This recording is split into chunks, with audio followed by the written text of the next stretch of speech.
The famous speech of Patrick Henry to the Virginia House of Burgesses, given on March 23, 1775, and entitled, "Give me Liberty, or Give me Death."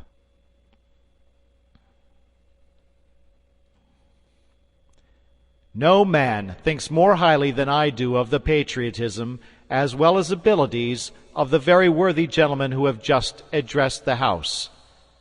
But different men often see the same subject in different lights, and therefore I hope it will not be thought disrespectful to those gentlemen if, entertaining as I do opinions of a character very opposite to theirs, I shall speak forth my sentiments freely and without reserve. This is no time for ceremony. The question before the House is one of awful moment to this country. For my own part, I consider it as nothing less than a question of freedom or slavery, and in proportion to the magnitude of the subject ought to be the freedom of the debate. It is only in this way that we can hope to arrive at truth and fulfill the great responsibility which we hold to God and our country. Should I keep back my opinions at such a time, through fear of giving offense, I should consider myself as guilty of treason toward my country, and of an act of disloyalty towards the majesty of heaven, which I revere above all earthly kings. Mr. President, it is natural to man to indulge in the illusions of hope. We are apt to shut our eyes against a painful truth, and listen to the song of that siren till she transforms us into beasts. Is this the part of wise men, engaged in a great and arduous struggle for liberty? Are we disposed to be of the number of those who, having eyes, see not, and having ears, hear not, the things which so nearly concern their temporal salvation? For my part, whatever anguish of spirit it may cost, I am willing to know the whole truth, to know the worst, and to provide for it. I have but one lamp by which my feet are guided, and that is the lamp of experience. I know of no way of judging of the future but by the past. And judging by the past, I wish to know what there has been in the conduct of the British ministry for the last 10 years to justify those hopes with which gentlemen have been pleased to solace themselves and the House. Is it that insidious smile with which our petition has been lately received? Trust it not, sir. It will prove a snare to your feet. Suffer not yourselves to be betrayed with a kiss. Ask yourselves how this gracious reception of our petition comports with those warlike preparations which cover our waters and darken our land. Are fleets and armies necessary to a work of love and reconciliation?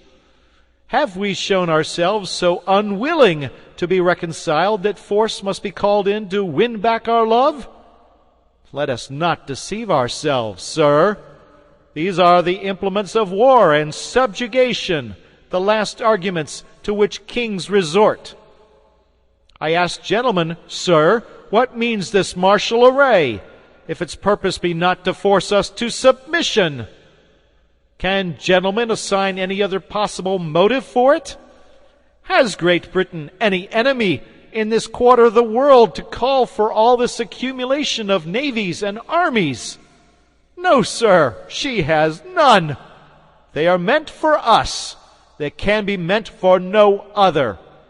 They are sent over to bind and rivet upon us those chains which the British ministry have been so long forging.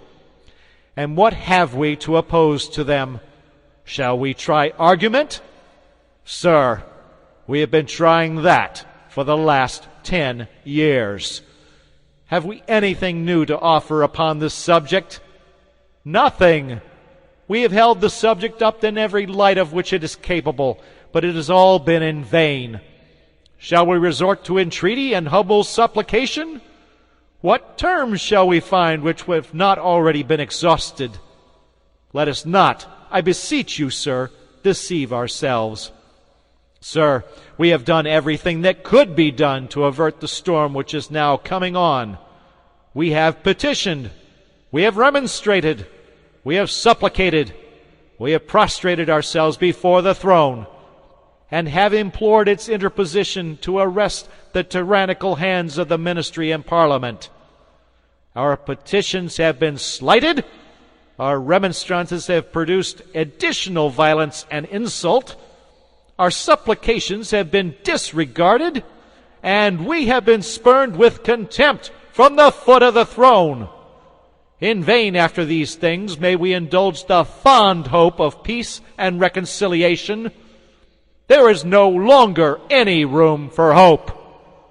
If we wish to be free, if we mean to preserve inviolate those inestimable privileges for which we have so long been contending, if we mean not basely to abandon the noble struggle in which we have so long been engaged, and which we have pledged ourselves never to abandon until the glorious object of our contest shall be obtained, we must fight! I repeat it, sir, we must fight! An appeal to arms and to the God of hosts is all that is left us. They tell us, sir, that we are weak, unable to cope with so formidable an adversary. But when shall we be stronger? Will it be the next week or the next year? Will it be when we are totally disarmed and when a British guard shall be stationed in every house? Shall we gather strength by irresolution and inaction?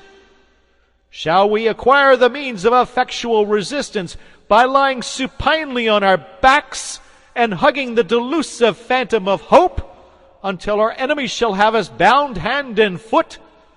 Sir, we are not weak if we make a proper use of those means which the God of nature hath placed in our power. The millions of people armed in the holy cause of liberty, and in such a country as that which we possess, are invincible by any force which our enemy can send against us. Besides, sir, we shall not fight our battles alone. There is a just God who presides over the destinies of nations, and who will raise up friends to fight our battles for us. The battle, sir, is not to the strong alone. It is to the vigilant, the active, and the brave.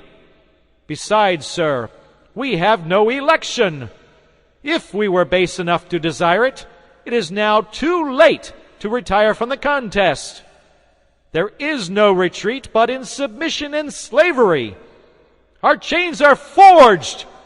Their clanking may be heard on the plains of Boston. The war is inevitable, and let it come! I repeat it, sir, let it come! It is in vain, sir, to extenuate the matter. Gentlemen may cry, peace, peace, but there is no peace. The war is actually begun. The next gale that sweeps from the north will bring to our ears the clash of resounding arms. Our brethren are already in the field. Why stand we here idle? What is it that gentlemen wish? What would they have?